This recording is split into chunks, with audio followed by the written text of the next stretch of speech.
Hey guys, and welcome back to the Independent Investor. My name is Ryan Chartier. What we speak about on this particular channel is independent investing, self-managed investing, investing on your own, and trying to bridge the gap between, traditional investment methods and the methods that are available out now today with technology and the home computer and internet and even on your smartphone. Really, a lot of this business can be run right from the comforts of your home. It gives you more accessibility to the market, and it allows you to cut out the middleman, which traditionally has been, involved in a lot of people's, negotiations of their retirement account. A lot of, what people think about, getting access to the market means is going and sitting down with a financial planner, and they may not know a lot about the market at that particular time, and unfortunately that's really where a lot of mistakes occur, is when you go in there and you don't know a lot about the market, and everything may seem okay on the surface. But what we speak about and stress on this particular channel is that the decision that you make and the account that you start is the most important decision that you'll make, and unfortunately you're probably less armed with information as you'll ever be at that particular time. So, I've been investing in the market for 2.5 decades now. I've pretty much seen it all. I've went through a recession. I've seen a lot of downturns, a lot of geopolitical risks. And, one thing we try to impart on this particular show is, to try to get people started in the correct account as soon as you can in your life. I tell you that the sky is the limit the earlier you start. But even for those investors that have been participants in the market for 10, 20, 30 years, there's a lot of different things that you can do, being a little bit more proactive on what program you're involved with, and what the fees that are associated with those accounts are. A lot of people have never logged into their particular account and taken a look at the cost basis tab that exists within every platform. I mean, they have to tell you what they're charging. And unfortunately, in my dealings with people and talking about what their financial needs are, there's a lot of different people coming from different places. There's those folks that are, just starting out in the market, and then there's those people that, have been participants in the market. But, a lot of those folks, as I was for a long time, we think that just because we're a participant and we're investing, that we've got it completely understood. And that naive perspective can really be a huge detriment to you down the line, when the hidden fees and the maintenance fees that are assessed to these broker managed accounts really rear their head, when they've had a time to really show, how much of a stranglehold over accounts that they can have. So on this particular channel, our basic goal is to empower one investor at a time. And what that means is, we don't give ideas that we expect you to employ tomorrow. A lot of people online are talking about what the next best thing is. They talk about, their top 5 stocks. And although I offer that, I offer it with a caveat, in that if you do not put those dollars to work in the correct tax-sheltered account, or the correct account that's going to allow those assets to grow, wealth preserved over time, then we're just setting ourselves up for failure, okay? And I can't stress enough, the importance of where to invest. And my previous videos talk about where to invest, but I had a suggestion to do a show on actual brokerage accounts and what that could look like if you were looking to enter into the market for the very first time and you didn't know anything at all. I'm going to be posting a link to this particular video, and it's going to be brokeragereview.com. I think that's the very best platform. All you've got to do is put www.brokeragereview.com in your browser, and that's going to bring up 18 brokerage houses. Now, amongst the brokerage houses, there's going to be variances between the fees that are assessed, okay, for a self-managed stock buy or a broker-assisted stock buy. Okay, keep in mind on this channel, everything that I advocate is from an individual, self-managed perspective, okay? Everything else that we talk about lends its relevance down the line, right, when we start to realize the freedoms within these accounts and the many account features that they offer to you, and that those dollars, as they're growing by utilizing these features, is returned back to you and you alone. Okay. I charge nothing for the information on this channel. This is an informational summary. I felt just here recently motivated to come out with something and give back. I'm an active duty military guy. I'm 12 years into my career, and I'm going to continue to do that, serving my country. But there's a big misnomer in the financial industry now about accessibility, and my personal goal is to dispel a lot of those notions that are out there about what people think they understand about the market.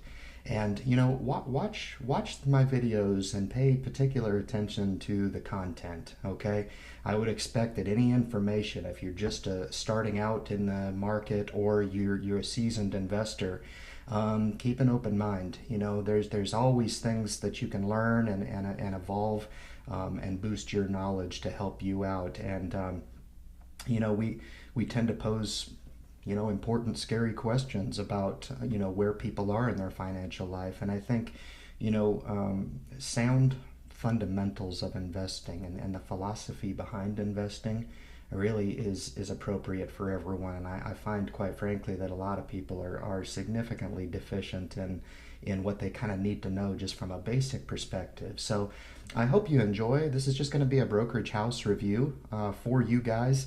Really, I'm trying to create a spark in you guys. I mean, you can't start a fire without a spark, right? As Bruce Springsteen said, and that really holds true with investing. Okay, I can get up here and jump around and put on a clown suit and try to motivate you to do investing, but fundamentally, what we talk about when we're fundamentally trying to build a program, it does take time, and it does take a significant amount of research just to make sure that the account that you start is going to be correct for you, if it be that you're a single investor, or you're looking to start two accounts, as a spouse and a spouse.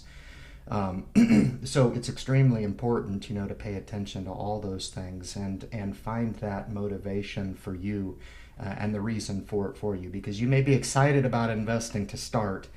You may get excited to start, and just like anything, the human nature is that some of that spark can die down over time, and you start to ask yourself, why is it that I'm doing this? Where are the validations behind doing this? And hopefully by watching this station, I can kind of summarize some of those validations that I've solidified over time, and it becomes one of those things to where I can't imagine life without investing, to be honest with you. I think it's a tragedy if you've gone through life and you've justified not piecing out a piece of so many benefits out there and taking advantage of those programs, because things can be so much easier later on in life when you've made those appropriate decisions. Okay, so basically I've highlighted on the board here just 3. Now if you go onto the website that I talked about, you're going to have a complete breakdown of the fee structure. Okay, this is in no particular order. I really just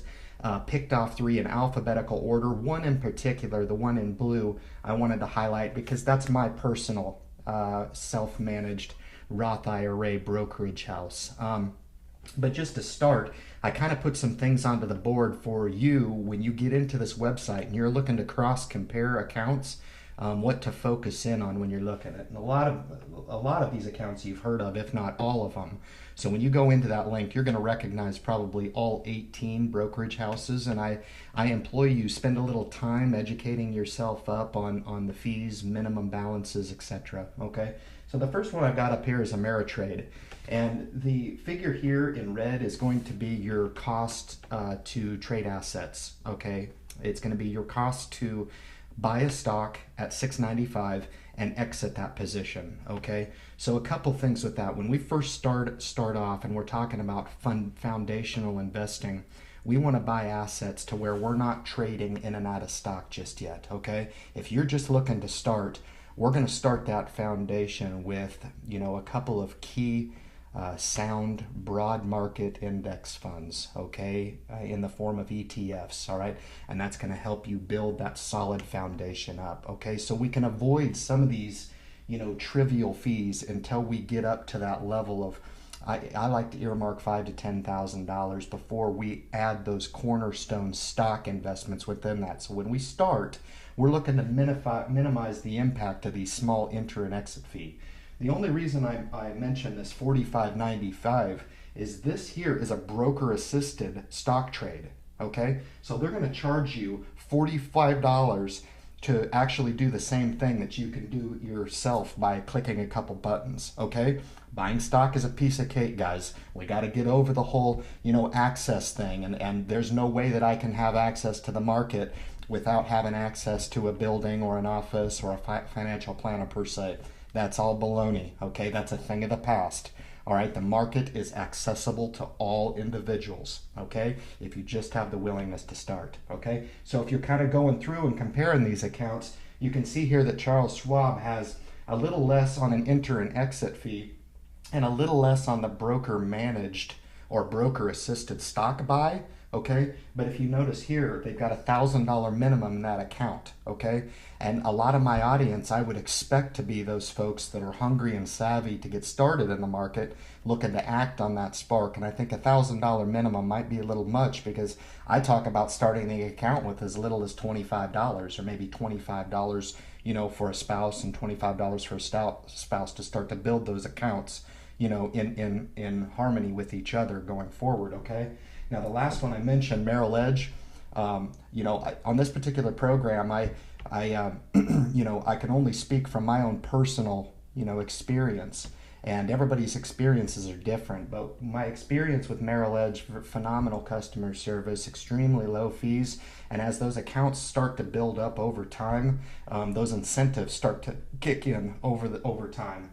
And what I mean by that is, as you start to get up into certain levels, especially the $50,000 level, once you get to that point, and you absolutely will. We're not doing this not to make money, okay? This particular channel is about investing, wealth preserving, and maximizing those dollars for you. You'll get there. When you get to that $50,000 mark and even the $100,000 mark down the line, those incentives start to kick in, and some of these fees that are red, right, some of the enter and exit fees, those go away. Okay, so for example, if you want to buy an Apple stock at the beginning of the week and sell that same Apple stock at the end of the week and take your $150 profit, guess what, guys? That $150 within that self-managed account is not only tax sheltered and also wealth preserved, all right? So you've given yourself a little bit of discretionary income now, maybe to purchase more stock, maybe put on the sideline. Guys, the freedoms within these accounts, I cannot stress enough, okay? But we got to get you into the right account to start, okay?